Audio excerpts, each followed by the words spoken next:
दिमश्क की एक जामिया मस्जिद का वाक़या है। शेख तिंतावी रहमतुल्लाह अलैह इस वाक़े को बयान फरमाते हैं और बयान करते हैं कि यह वाक़या बड़ा ही सच्चा है और ये दिमश्क की जामिया मस्जिद तौबा के नाम से मशहूर है। इसका नाम जामिया मस्जिद तौबा इसलिए रखा गया कि यहाँ पे पहले फहाशी बेहयाई के काम होते थे। फहाशी बेहयाई का मरकज था। 7वीं हिजरी में इसको वक़्त के खलीफा ने फहाशी बेहयाई के मरकज़ को ख़त्म करके वहाँ पे जामिया मस्जिद की बुनियाद रखी, जो जामिया मस्जिद तौबा के नाम से फिर आवाम के अंदर मशहूर हुई।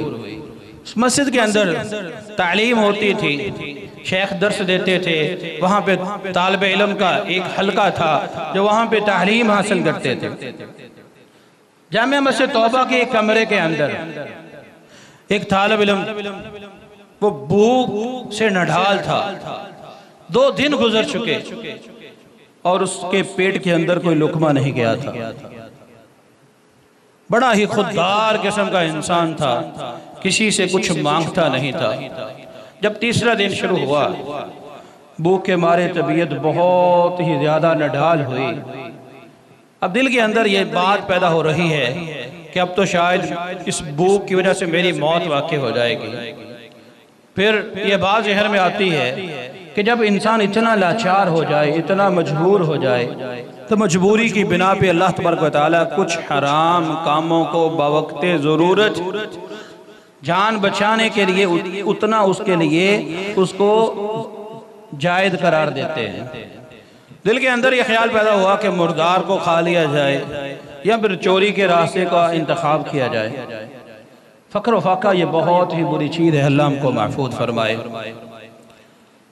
अब फैसला किया कि मुर्दार की बजाय अगर किसी के घर से इतनी सी चोरी कर ली जाए कि पेट के अंदर 2 लुकमे चले जाएं, जान बच जाए, इतना काफ़ी है।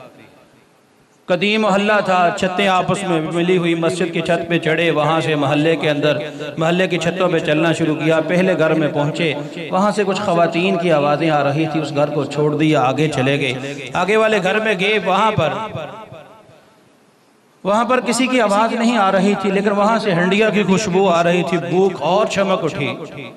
वहाँ से वो बरामदे के रास्ते नीचे उतरा, अंदर किचन के अंदर गया। वहाँ पे देखा एक हंडिया चूल्हे के ऊपर पड़ी हुई, उसके ढक्कन को उठाया, बैंगन पके हुए एक बैंगन को उठाया और मुंह के अंदर रखा, दांतों के साथ काटा। फौरी तौर पे ईमान जाग उठा। फौरी तौर पर दिल के अंदर ये ख्वाहिश पैदा हुई कि मैं कुरान और हदीस का तालिब इल्म लोगों के घरों से चोरी करके खाऊं, मुझे ये गवारा नहीं। उसी तरह उस बैंगन को वापस हंडिया में रखा और वापस मस्जिद में चला आया। अब शेख वहाँ पे दर्स दे रहे थे, दरस के अंदर बैठ गया, अपनी तालीम हासिल करने के अंदर मशगूल हो गया। उसको नहीं मालूम कि शेख क्या फरमा रहे हैं, सबक का इल्म नहीं, भूख के मारे तो बुरा हाल है। दरस खत्म हुआ, तालिब इल्म अपने अपने कमरों में चले गए, घरों के अंदर चले गए। अब ये वहीं हल्के में एक कोने में बैठा हुआ कि अचानक इतने में एक औरत उस दरस के अंदर दाखिल हुई, शेख के साथ कोई बातें की। अब उस तालिब इल्म को नहीं पता कि क्या बात हो रही है। जब शेख के साथ वो बातें उस औरत ने ख़त्म की, बापर्द औरत थी, शेख ने दाएं बाएं नज़र दौड़ाई तो कोने में इस तालिब इल्म को पाया। उसको अपने पास बुलाया और कहने लगे, क्या तुम शादीशुदा हो? वो तालिब इल्म कहने लगा कि नहीं, मैं शादीशुदा नहीं हूँ। कहा, क्या तुम शादी करना चाहते हो? वो तालिब इल्म कहने लगा, मेरे पास तो खाने के लिए एक लुकमा भी नहीं है, मैं शादी क्या करूँगा? शेख ने फिर पूछा, क्या तुम शादी करना चाहते हो? ये खामोश। फिर शेख ने पूछा कि क्या तुम शादी करने की ख्वाहिश रखते हो? कहा, शादी की ख्वाहिश तो रखता हूँ, लेकिन मेरे पास हक महर के लिए भी कुछ नहीं। शेख फरमाने लगे, ये औरत जो अब ये तुम्हारे सामने खड़ी है, इस औरत का खामद वफात पा चुका है, इसका एक ज़ईफ चचा है और ये औरत चाहती है कि उसकी तन्हाई भी पाक रहे और वो बुरे लोगों की निगाहों से भी पाक रहे। ये शादी करना चाहती है, अगर तुम शादी की इजाजत दो तो तुम्हारा इसके साथ निकाह पढ़ा दो। इस औरत के पास वरासत में अब पहले खामद की तरफ से घर भी आया और कुछ माल भी है। अगर तुम हामी भरते हो तो हक महर तुम्हारा अपनी तरफ से मैं अदा कर देता हूँ, इस औरत के साथ निकाह कर लो। शेख ने कहा कि उस तालिब इल्म ने कहा कि मुझे कबूल है। शेख ने उसके चचा को बुलाया, चूंकि आप जानते हैं कि निकाह ये वली के बगैर नहीं होता। उस औरत के चचा को बुलाया और वहाँ पे बैठाया, 2 गवाह और बुलाए। उस औरत का उस मर्द के साथ, उस तालिब इल्म के साथ निकाह किया और औरत से कहा कि अपने खामद का हाथ थाम लो, इसको अपने घर के अंदर ले जाओ। अब वो औरत, मजे की बात ये है कि वो औरत अपने खामद का हाथ पकड़े उसको घर में ले गई। घर में जाकर जब निकाब उतारा, वो औरत बहुत ही ज्यादा हसीन व जमील। और फिर उस मर्द ने, उस तालिब इल्म ने जब वो घर को देखा तो बड़ा ही हैरान भी हुआ और परेशान भी हुआ कि ये तो वही घर है जिस घर में चोरी की नीयत से मैं नीचे उतरा था। अब उसके दिल के अंदर बड़ी ही पशेमानी भी है। तौबा तो वो पहले ही कर चुका था जब घर से निकला था। अब वो औरत कहती है कि तुम्हारे लिए खाने के लिए कुछ लाऊं। कहता क्यों नहीं, जरूर लाओ। जब वो औरत किचन में जाती है, हंडिया के ढक्कन को उठाती है तो वो देखा कि वहाँ पर एक बैंगन और उसको किसी ने दांतों के साथ काटा हुआ। कहने लगी हाय कितनी अजीब बात है कि मेरी गैर मौजूदगी में इस घर में कोई आया, उसने बैंगन को अपने मुंह में डाला और फिर उसको छोड़ के वापस चला गया। जब उस औरत ने ये बात अपने खामन से कही तो खामद रोना शुरू हो गया। खामन ने, उस बीवी ने पूछा कि क्या माजरा बना, क्यों रो रहे हो? कहने लगा कि वो मैं ही था, चोरी करने के नीयत से आया था।